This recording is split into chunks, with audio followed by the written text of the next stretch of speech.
So we think we need to go to the East to get a glimpse on the essence of being, to contemplate writings of the Advaita, but that is not necessary at all, because our own mystics have written down exactly the essence of non-duality, like William Blake did quite some hundreds of years ago.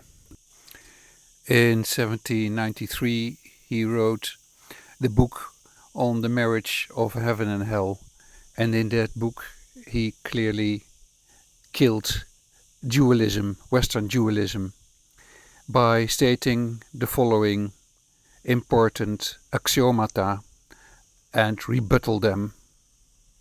So the first axioma he wrote down by the voice of the devil is that it is said in all Bibles that man has two real existing principles, the body and the soul. And the second axioma, that energy is called evil, it comes from the body, and that reason called good comes alone from the soul, the classical dichotomy of our Western dualistic world. The body is the sin and the soul is the good thing, and that God will torment man in eternity for following the energies. That, according to Blake, is really a great misunderstanding, and he gives the following arguments. Man has no body distinct from his soul. The body is just a portion of the soul we can analyze, we can experience via the five senses.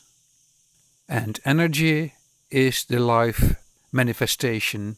It comes from the body, and the reason is just the outward projection of the energy we are.